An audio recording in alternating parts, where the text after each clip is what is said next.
大家好，我是李灿，欢迎来到新的一期边走边聊。想不到现在才8点钟，已经这么热了，太阳照在自己的脸上，感觉痒痒的啊。今天咱们聊聊一个话题啊，就是在学习中文的时候，你需不需要动脑子？是不是这个问题有点奇怪，对不对？那么做任何事情是不是都需要动脑子呀？对呀。但其实这个好像看起来是一个特别显而易见的这么一个问题啊，这么显而易见的道理啊，仿佛是很多人会觉得很困惑的地方。为什么呢？其实我觉得人还是很习惯的处在一种状态下，不会去思辨，思辨你就想怎么有变化，这变化可能会给你的人生、你的工作、你的事业、你的爱情等等啊，都带来一些新的好的方面。哦，这么早就有演奏乐器的，怎么这么响？对，就是我发现我是一个特别喜欢改变的人，这样的状态可能会让有些人觉得呀，你这个人没有什么定性。但是说实话，就是其实我也是一个不怎么知道改变的人。就说在之前，我曾经有很长一段时间，我老婆觉得我这个人好像不怎么动脑子，就在人生中、在工作中都不怎么动脑子，好像不动脑子，越发的懒了。那个时候我自己在自己心里的形象，我估计着就是一个特别特别胖的人，成天躺在沙发上看看电视，然后脑子开始天马行空的想象，但是执行力、行动力是特别特别差的。我当时未必能有多胖，但是我觉得我的思想是非常的胖的，非常的臃肿的。后来我觉得我的人生发生了改变，就是我找到一个很好的切入点。这个切入点其实就是在互联网上教中文。教中文的时候，其实它也是一个自我改变的过程。就是我之前不怎么去想，我不会去想很多细节，我会更习惯的循规蹈矩，就顺着人生给我铺开这条路。这条路究竟是谁给我铺的呢？或许是社会给我铺的，或许是社会的规则。社会告诉你在某个时间点你应该干什么，对吧？你毕业了，你开始找工作，工作怎么找呢？工作就找那些你在大学的时候学的专业。我大学学专业学的是什么？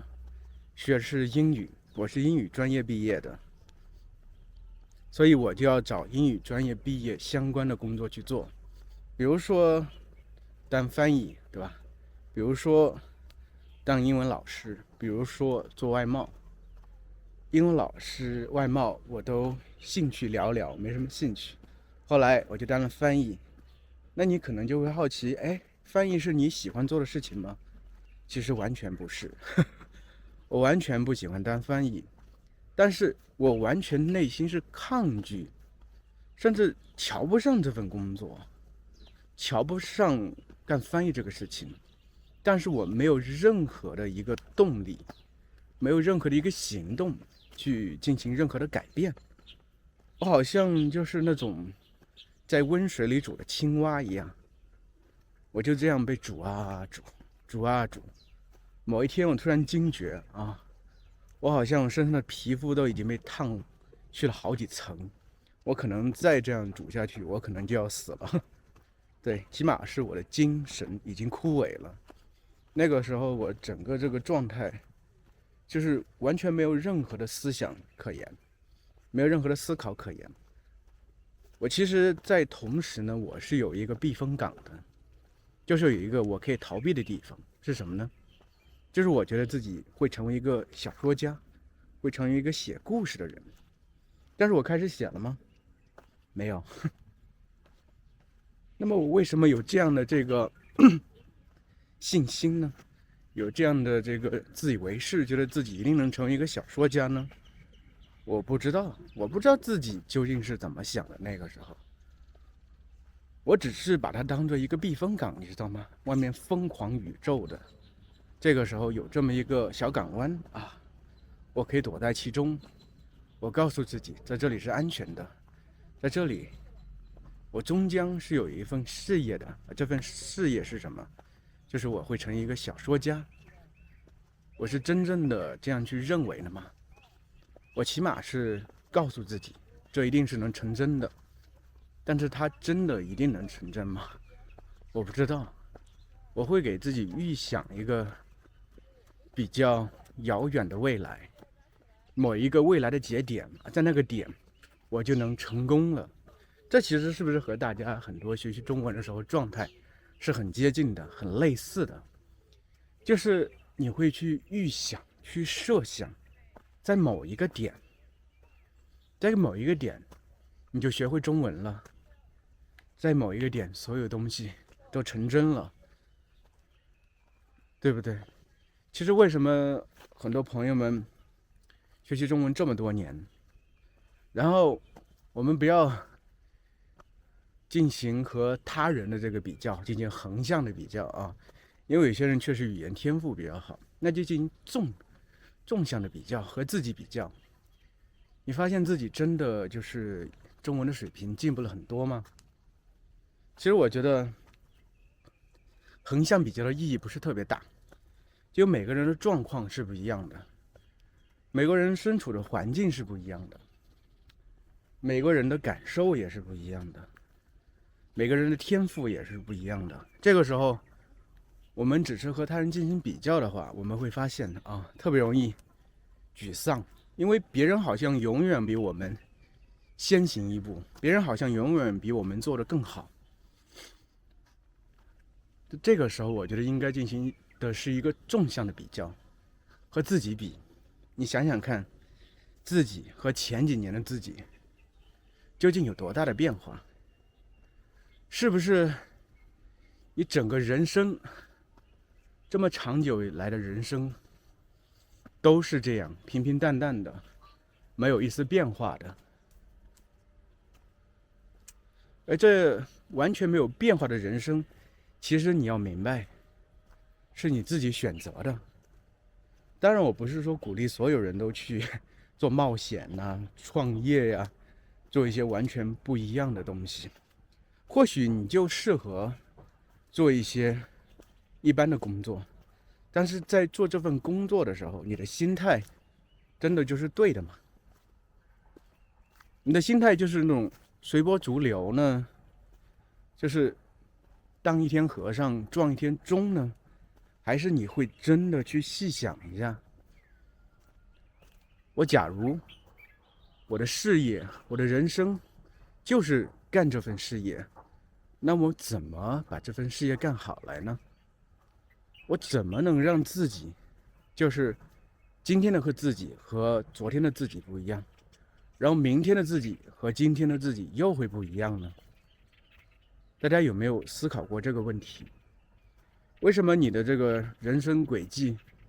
永远是这样一条直线的，没有任何的波动呢？其实我知道很多人都害怕波动，波动带来不确定感，不确定感带来不安全感，所以那么宁愿有这么一个安稳的这么一个地方，安稳的工作，安稳的状态，反倒是最好的。但是真的如此吗？我们很多时候真的是缺乏一种思考的能力，不管在做什么事情的时候，不管是在面对你的人生还是学习语言的时候，我们都缺少一种思考的能力。我们思考就需要去回溯自己之前的状态，因为人其实是很难去真正去否定自己的，否定自己是特别特别痛苦的。你否定自己意味着你觉得自己做得不够好，意味着你觉得自己做了一些事情是失败的，太难受了，朋友们。就像我之前说过，我做这个视频呢，很多时候是为了这个反思一下思考一下过去的一周我究竟是怎么过的。过去一周其实为什么让我产生想说这个话题的冲动，就是因为过去一周对我而言是心里有很大的波澜的。就是我在做一些尝试的时候，其实我在不断的去否定自己，否定自己，否定自己的那个瞬间，大家可以想象有多么难受，对不对？否定自己之后才能重生呀，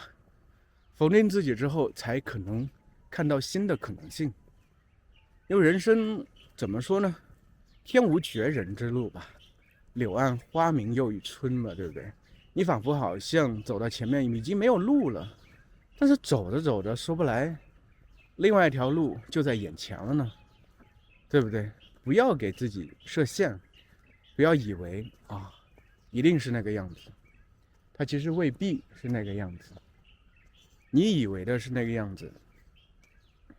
它未必是那个样子。我们很多时候就是给自己设的线太多了，给自己设定了很多线，觉得我就是这样了，我今生就是如此了，我这一辈子就是跟这个人了，我这一辈子的工作可能就是这样了，我也上不去了，我自然也下不去。这样其实挺好吧，可能吧，对不对？可能吧。什么事情当然每个人有自己的想法，我也不是在鼓励每个人都闯一下冒个险，对不对？但是就说回到我自己最开始的状态，那几年我现在想来模模糊糊，特别的模糊，因为每天都是过着几乎同样的生活。我一开始大学毕业的时候就是干的翻译，然后连续换了几家公司，我干的还是翻译。后来甚至在一家公司可能干了4、5年，一直是翻译，而且那个翻译的内容特别无聊。就是中国最近几年这个专利的产品越来越多了嘛，他可能需要把这个专利的摘要可能是专利局和那个翻译公司有合作吧，所以有特别多的量的这个翻译摘要的。我们当时的工作就是翻译那个摘要，而那个专利呢，其实很多是这个理科类的东西。我之前学的是文科，我对这些东西完全没有涉猎，我完全不知道，我就是这样瞎翻。翻译的时候根本都不用去思考，然后我一边听歌一边翻，脑子也不去想，翻完我也不会去检查。我的人生就是这样耗在这些完全没有意义的东西上面。而且我觉得翻译这个行当吧，现在其实可能确实渐渐也进入了瓶颈特别随着 AI 的兴起，翻译这个受到是非常大的冲击假如你不去思考，你可能就会失业。因为最近我的一个前同事和我联系，和我分享一下他的近况。他觉得自己这个职业几乎走进了死胡同，好像没有任何前途。因为现在整个经济也不是很景气，还有 AI 的兴起，他还在做翻译，他不知道自己以后应该做什么，他就想聊一下我的工作，问我在干什么。在那个瞬间，其实我是庆幸的，我庆幸自己比较早的，虽然不是特别早，但在中间其实醒悟过来了。醒悟过来的那个状态就是我确实不喜欢做翻译，而且我也知道做翻译基本上没有什么前途，它不会有特别大的前途，它的天花板特别低，而且关键是我完全不喜欢这份工作。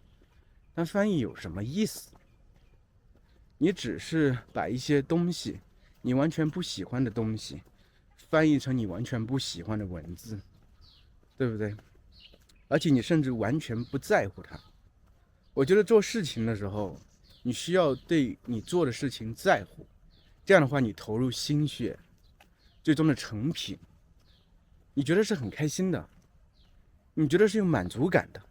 这样其实才能带来正向反馈的。因为人生其实很漫长，我们为什么要把时间和精力等等都放入一些完全不能带给你任何正向反馈，不能带给你幸福的事情里头，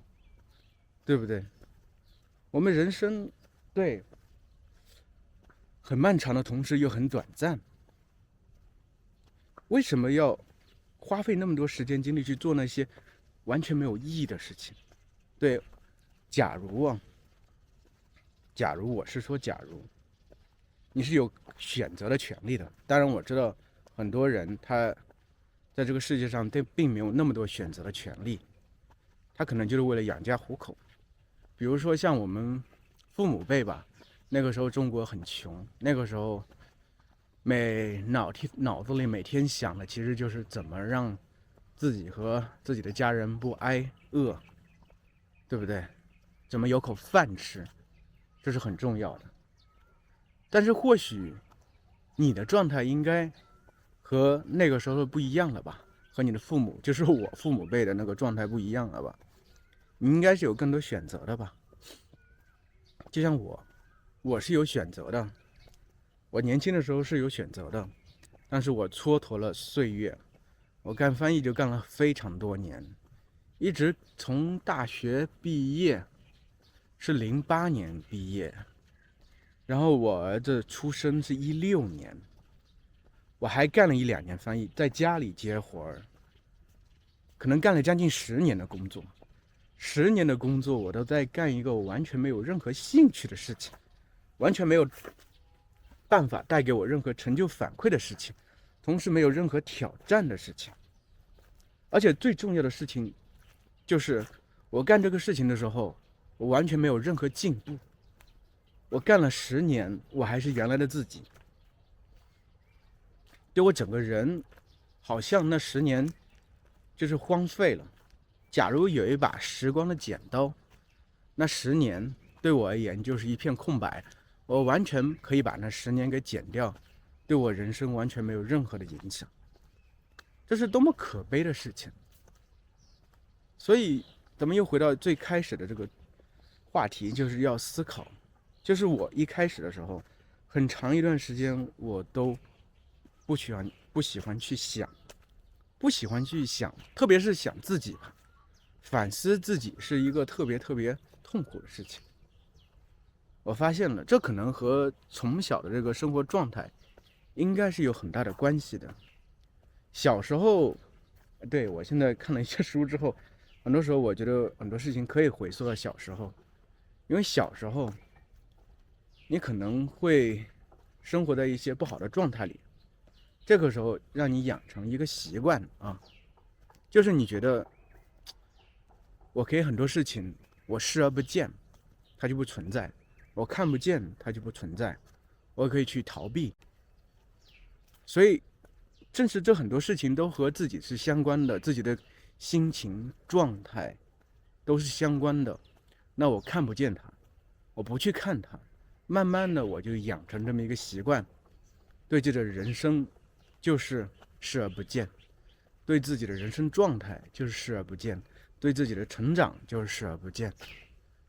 慢慢的我就会发现这样挺好，浑浑噩噩的，但是很幸福，没有那么多痛苦。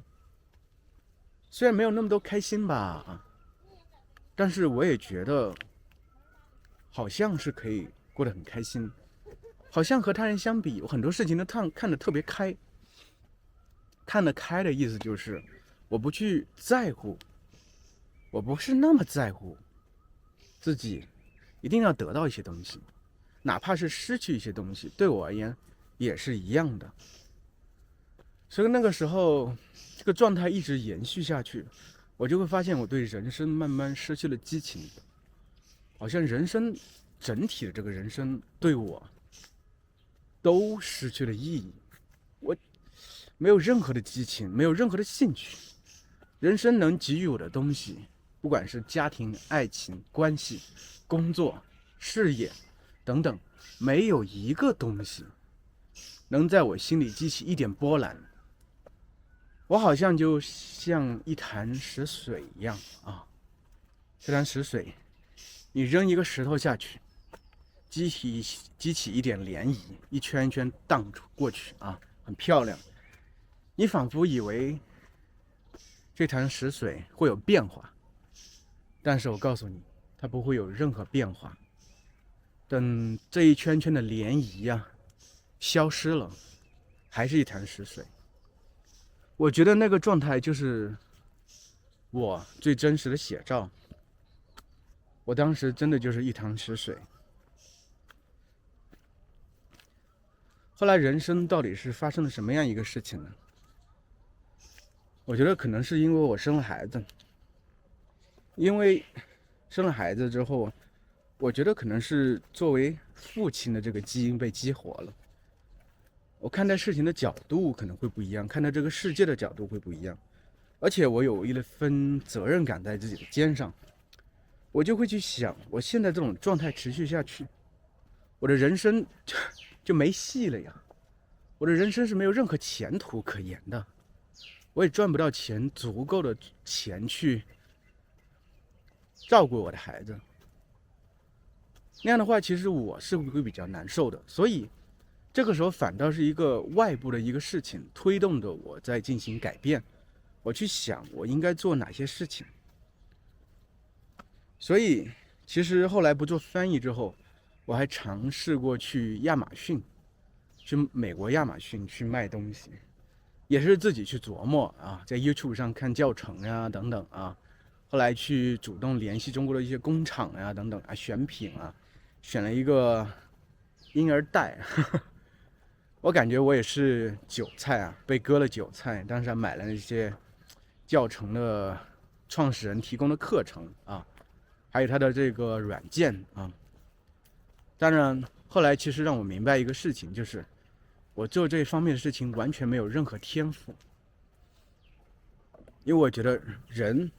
你要准备调整自己，做一些不一样的事情的时候，你一定要找到自己真正擅长的地方。就是你和他人相比的话，就是你现在才改变，现在才进入那个赛道，你要明白，就是因为别人比你起步早，对不对？你假如现在才进去，你究竟有什么特长？你究竟有什么天赋，能让你和别人完全不一样呢？对不对？能带给你什么样的优势？那个时候我就想啊，卖货、卖东西，我是真的好像一开始的这个从选品啊、联系工厂呀，然后再把东西通过海运到这个美国的那边仓库啊、亚马逊的仓库，这些事情我都可以做到。到后面怎么把它推广出去，怎么卖呀？我就不能只是促销吧？我怎么能让更多人喜欢上我的东西呢？我完全没有任何概念，而且我发现做这个事情的时候反馈太差，而且我自己发现自己做不来，完全没有这方面的天赋。我不是一个做生意的人，我没有这方面的天赋。后来有一天，脑子突然想到一个事情，就是现在有越来越多的这个外国朋友在学习中文，而且虽然我学的是这个英语，我虽然是英语专业毕业的，但是我一直以来特别喜欢写点东西。我之前不是说过，我想成为一个作家，对不对？我其实没有写过完整的作品，但是断断续续呢写过一些片段的东西，而且那个时候特别喜欢发微博，在锻炼自己的文字，成天有什么心有所感呢就去写，然后我就会发现自己其实这方面还是挺有才能的，对文字的这个琢磨挺多的。当然有这些方面，他一定能成为一个很好的中文老师吗？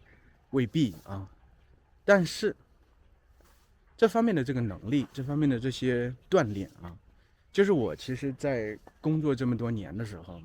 确实在我整体本职的工作啊，没有任何成就。但是闲下来的时候，甚至工作的间隙啊，我就是成天会写一些小短文呐、小片段、小句子之类。反倒是这些东西，让我渐渐明白我的才能在哪里，就是天生我材的地方究竟在哪？天生我材呢，就是对文字的这个敏感性。就是怎么把一句话写的或者说的和别人不一样。那个时候才开始做中文老师的时候，才开始拍视频的时候，对我而言是很痛苦的。我也在很多场合下说过，我是一个南方人，我是带着非常非常浓的口音的，而且一直以来我完全没有想过要去改变我自己这个口音。那么我怎么做到呢？其实我觉得当时就是有一份热爱在里头，热爱能产生动力，而且吧，那个时候做这个事情的时候是有一定的挑战的，但这个挑战呢又不至于太难，是我能力所能达到。那个时候还有一点就是，我又发现自己另外一个方面的这个才能，就是我很喜欢扮演。我这个声音是很多变的，我声音条件我觉得还挺好的，就是我可以假装变成不同的人，采用不同的声音。我记得那个时候，不是说我儿子，我老婆的这个哥哥生了个孩子，那个时候我们周末的时候成天会陪小家伙去玩，那个时候我就会扮演各种角色，就是我发现我可以用声音演绎不同的角色，同时我也发现自己这个编造故事的能力也是很强，就是无中生有的能力也是很强。所以我就觉得，这所有东西其实都可以结合到我作为中文老师这个状态里头。所以其实未必我是一个在语言点上、语法点上等等都是一个特别精通的中文老师，但是我是在一个作为提供语言材料特别好的一个中文老师。同时呢，因为我还有一点喜好、兴趣，就是我特别喜欢学习外语。我在大学的时候就开始学习日语，后来又学了法语，俄语也有所涉猎吧。就是我对语言本身特别感兴趣，但英语又是我的这个专业，对不对？所以我就知道这些东西对我而言都是我的优势，它能让我明白，就是语言学习它本质是什么，语言学习者他需要什么东西。所以我就循着这个路去做，就是我做的语言材料，我是希望我自己作为一个语言学习者是非常喜欢的，而且对我本身是有用的。所以其实有一段时间我做了很多东西那东西都是当然是我会喜欢看的，但也有一段时间就违心的做了一些东西，我是觉得算法可能会喜欢看观众可能会搜到这种状态，比如说怎么学习中文等等，这个方法说实话翻来覆去的，要是看别的语言，比如说日语、法语，他们是这些东西的话，我根本都不会打开。我更喜欢的是一种更日常的表达方式，我更喜欢的是一种对人生的一些感悟、思考，一些这种状态的东西。我觉得，因为它对我是有用的，对我是真正的能有所运用的。所以这所有东西大家看到没有，就是我在工作了10年，停滞不前的一潭死水的这个10年的工作之后，突然有一天，因为作为父亲的责任，也是对人生的一个迷茫吧，那个时候突然觉得要做点什么时候，一开始尝试又失败了，但是我并没有气馁，我一想呢可以做另外一个事情，这个时候我就去想我能做什么事情，然后呢就把自己的一些能力、才能、天赋、兴趣全部结合在一起。这样的话进入这个赛道之后呢，我就会发现我和别的很多中文老师是不一样的。很多中文老师他其实可能很多的就是在教课上，他更多的是这个学院派的吧，学院派的就是他很扎实的语法知识，但这种老师他已经很多了，而有些老师我们也认识，对不对？但是像我这种中文老师反倒是比较少的。我能给大家提供一个在那些老师的频道里完全大家得不到的东西啊。所以从那个时候开始吧，我也是不断的去思考，我脑子突然之间好像开窍了，我具有了这个思考的能力。在之前我是完全脑子基本不动的，脑子对我而言感觉就像一个豆腐渣儿一样，没有意义。现在我觉得我的脑子突然之间活过来了，我会不断去思考各种东西，特别是我在工作中的面对的这些事情。因为说实话，做自媒体做中文老师也是特别打击一个人的，因为你说实话在很长一段时间内都很难得到真正的正向的反馈，然后有时候你要尝试一些新的东西的时候，你会发现太折磨人了。对，就说我上个星期在尝试去调整的时候，那个时候做一个中文故事播客的时候，那反馈太差了。当下我觉得我对自我产生了怀疑，深深的怀疑。我做这些事情是为什么？我为什么要做这个尝试？但是那时候一个内心的声音在告诉我，这个东西是你擅长的呀，而且它真正对中文学习者是有益的呀，你为什么不做呢？为什么不坚持呢？但是坚持这个东西啊，一方面是要韧劲儿，一方面需要强大的内心，还有另外一方面也需要一个巧劲儿。就坚持它不代表不意味着你就是像一头牛一样，什么也不去想，就一条道走到黑那种状态，而是需要在坚持的时候去想一下，有哪种方式能让你既坚持下去，又让你这条路走得更清晰一些，对不对？所以后来我就做了调整。我后来想呢，其实我自己是一个很擅长这个，比如说边走边聊也是，我中间不带停的，而且呢，我其实可以就着一些问题进行很多发散，所以我觉得我这个频道可以，现在我觉得大概已经能定下来了，对，形式已经能定下来了，就是一方面，我会做这个小播客啊，135可能星期六也会有135小播客，每个播客10分钟左右会讲一个小话题，顺着一个小话题去讲，都是发散的这种状态。然后星期二的时候呢，会有这个边走边聊节目，30分钟啊。星期四的时候呢，会有一篇我自己写的故事，我录了音频啊，当然都是播客形式的啊。我觉得后来也反思了一下，其实这种故事形式的东西啊，让大家听就好了，不要做字幕了啊。所以我觉得我自己个人的这个经验而言，还是得思考，不管你是关于做自己的事业也罢，学习中文也罢等等，如果你不去思考，如果你就接受现成的这个状态，我觉得可能是相当危险的。为什么说危险呢？就是你会蹉跎很多岁月，浪费很多时间，最终达不到任何你想达到的这个结果。好的，那么今天其实聊的比较多了，那么咱们下周再见吧。这是一个桥洞，再见。